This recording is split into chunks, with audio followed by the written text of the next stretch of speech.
Firman Tuhan bagi kita hari ini seperti yang sudah saya janjikan minggu lalu, bahwa kita akan terus mengikuti apa yang dicatat oleh firman Tuhan tentang kisah para rasul. Kita sudah sampai pada kisah para rasul pasal yang ke-7, dan topik khotbah hari ini berbicara berani bersaksi seperti Stefanus. Berani bersaksi seperti Stefanus. Itu yang akan kita lihat di kisah rasul pasal yang ke-7. Bahwa Stefanus ini adalah orang pertama pengikut Kristus dengan merengang nyawa dengan cara yang sadis, yaitu dengan hukuman rajam, dilempari dengan batu. Stefanus ini adalah salah satu diaken dari 7 orang diaken yang diangkat di jemaat perdana di Yerusalem. Diperkirakan kelahirannya itu, Stefanus itu lahir kira-kira tahun 5 Masehi. Tahun 5 Masehi. Dan dia meninggal pada tahun 34 Masehi. Berarti dia masih muda pada waktu dia dirajam dengan batu. Berarti dia berumur kurang lebih 29 tahun. Dia bertugas sebagai diaken, bukan hanya melayani kebutuhan jasmani, memperhatikan kumpulan jemaat janda-janda pada waktu itu dikatakan Alkitab. Namun Stefanus ini juga adalah seorang pengkhotbah yang handal dan diurapi oleh Tuhan. Dan kita melihat apa yang menjadi isi khotbah dia, menjadi isi dari kesaksiannya yang begitu sistematis. Dia memulainya, dia menceritakan tentang Abraham, dia menceritakan tentang Ishak, dia menceritakan tentang Yakub, dan dia menceritakan tentang Yusuf. Kita melihat bagaimana Alkitab mencatat bahwa Stefanus ini adalah seorang pengkhotbah yang handal, seorang saksi Kristus yang handal. Bagaimana dia memulai kesaksiannya, bagaimana dia memulai khotbahnya dengan membawa latar belakang kehidupan nenek moyangnya yang begitu mendetail dijelaskannya di pasal 7 ini. Siapa itu Abraham? Siapa itu Ishak? Siapa itu Yakub? Siapa itu Yusuf?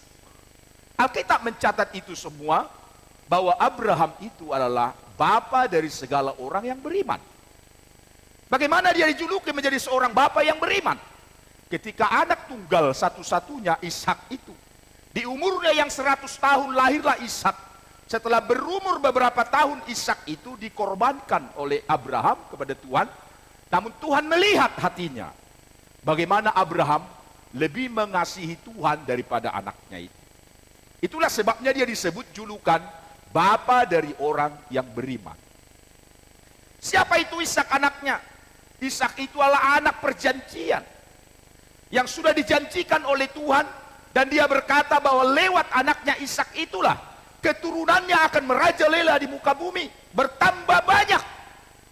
Bukan dari Ismail, tetapi dari Ishak yang lahir dari Sarah istrinya yang sah.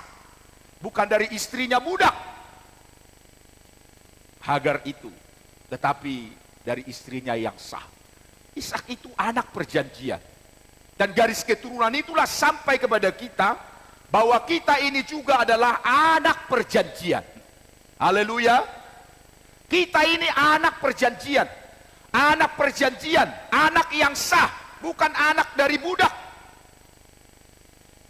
Anak yang sah itu adalah akan menjadi pewaris, ahli waris, sama seperti kita.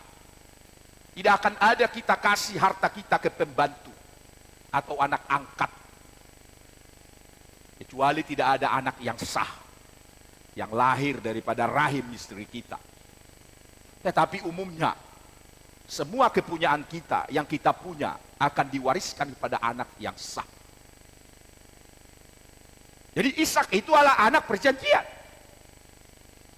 Dan kita percaya juga semua apa yang dipunyai oleh Allah Bapa menjadi kepunyaan kita, termasuk surga.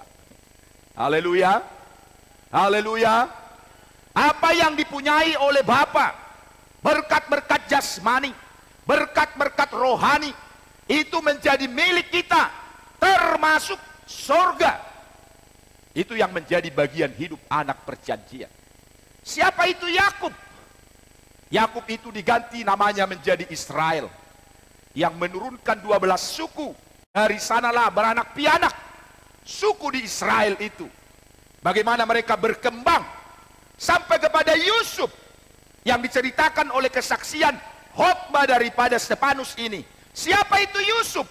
Yusuf Perdana Menteri di Mesir, yang diberikan oleh Tuhan hikmat, kekuasaan, dan dia sekolahkan Yusuf itu dalam sekolah penderitaan di Mesir selama 13 tahun kurang lebih, menjadi penguasa yang hebat. Luar biasa bagaimana Stefanus ini memulai khotbahnya, pendekatannya yang begitu hebat kepada orang-orang Yahudi, karena orang-orang Yahudi akan sangat yakin dan percaya kalau Stefanus menceritakan tentang nenek moyangnya. Kita belajar dari kehidupan dia. Itulah sebabnya ketika kita memulai sebuah kesaksian menceritakan tentang Yesus, alangkah baiknya kita menceritakan sesuatu yang bukan langsung mengenai Yesus. Hal-hal yang umum, hal-hal yang bersifat universal, supaya orang yang kita saksihi itu, orang yang kita khotbah itu, kita tidak ditolak. Dia akan menerima kita, perkenalan kita, apa marganya, di mana tinggalnya, apakah sudah menikah, apa pekerjaannya, berapa usianya, berapa anaknya, bagaimana keadaannya sekarang, apakah susah, apakah senang, apa pergumulannya, apa bebannya. Dan orang yang akan mendengar kita, dia sendiri yang akan datang kepada kita berkata, saya punya persoalan ini, saya punya beban ini, doakan saya. Barulah kita menceritakan tentang Yesus jalan keluar bagi dia. Kita belajar dari kehidupan, khotbah, kesaksian daripada Stefanus ini. Kesaksian khotbah daripada Stefanus ini berbicara tentang Musa. Siapa itu Musa? Musa itu hidup dalam 3 fase. Pertama tadi di ayat yang ke-23 ini, bagaimana dia hidup di Mesir 40 tahun. Di istana Firaun. Dia terdidik dengan ilmu yang hebat, dengan kepandaian, kecerdasan, kemampuan, hikmat orang Mesir. Stefanus menceritakan ini. Bagaimana Musa juga hidup ketika Tuhan memanggil dia 40 tahun berikut di ayat 30. Di pasal yang sama, fase yang kedua, bagaimana Tuhan menyekolahkan dia di padang Midian menjadi peternak domba, gembala domba, 40 tahun. Dia sebagai mantu daripada Jitro, mertuanya. Dia hidup di sana digembleng oleh Tuhan. Dia lepaskan semua kehidupan istana, kemewahan istana, pendidikan yang hebat di istana, yang nomor 1 semua di istana. Kehidupan-kehidupan yang menyenangkan, zona nyaman, ditinggalkan Musa. Dan dia beralih 180 derajat. Hidup di padang gurun, menjadi gembala ternak domba dalam penderitaan. Tapi dari sana Tuhan mengangkat dia. Fase yang ketiga 40 tahun berikut. Dia dipanggil oleh Tuhan untuk membawa bangsa Israel keluar dari Mesir menuju tanah Kanaan. Itu dicatat di ayat 36. Bagaimana firman Tuhan fase yang ketiga itu 40 tahun berikut. Musa itu memimpin bangsa Israel keluar dari Mesir. Ini diceritakan oleh Stefanus. Bagaimana Musa, bagaimana Harun, bagaimana Daud. Tokoh-tokoh ini, 3 tokoh ini dicatat di Alkitab. Mereka orang yang mendirikan kemah suci, kemah sembahyang. Orang yang suka beribadah. Daud berkata 7 kali sehari aku mempersiapkan ibadah, beribadah kepada Tuhan. Siapa itu Harun? Harun adalah imam besar yang dipilih oleh Tuhan untuk melayani umat. Siapa itu Musa? Musa lah yang pertama sekali memiliki kemah sembahyang yang diajarkan oleh Tuhan, bongkar pasang kemah sembahyang itu. Ketika Tuhan berfirman, berangkat, dibongkar kemahnya. Ketika mereka bilang berkemah, Mereka pasang kemahnya. Bukan seperti kita di tempat ini, Tirtosari, nomor 56, GPD Putri Sion. Akan selamanya di sini sampai Tuhan datang. Kalau dulu kemah, tempat ibadah, bongkar pasang. Ketika Tuhan bilang jalan, dibongkar. Ketika Tuhan bilang berhenti, dipasang.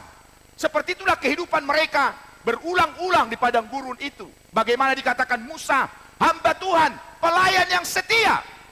Dan itu bukan pekerjaan yang mudah. Bagaimana membongkar pasang kemah sembahyang. Dan bukan ukuran yang kecil. Dan pasti ada orang-orang yang memang dia pimpin. Tetapi dia pemimpin yang setia melayani Tuhan. Ini dijelaskan oleh Stefanus kepada umat itu. Supaya mereka mengerti tentang ibadah. Bahwa ibadah itu bukan hanya sekedar tahu tentang firman. Tetapi bagaimana hidup mereka melakukan firman. Jadi pendekatan-pendekatan yang dia bawa itu bukan hanya sekedar tahu beribadah. Terlalu banyak orang-orang ini, termasuk orang Farisi, yang pada saat itu, orang-orang Saduki, mereka hanya tahu kebenaran, tetapi tidak melakukan kebenaran itu.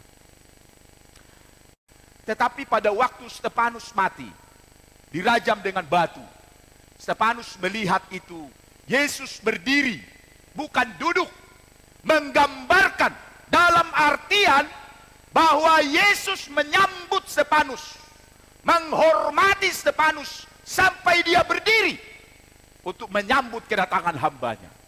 Haleluya, haleluya. Umumnya orang, kalau ada orang terhormat ketika kita duduk, dia masuk dari pintu, maka orang-orang akan berdiri. Berdiri sebagai simbol penghormatan. Alkitab bilang di suratan Ibrani ini, Yesus itu duduk di sebelah kanan Allah. Tapi pada waktu Stefanus melihat, dia dirajam dengan batu, Yesus itu berdiri. Satu-satunya ayat yang dicatat di Alkitab. Bagaimana dia menyambut seorang hamba Tuhan, seorang pengkhotbah, seorang diaken, seorang saksi.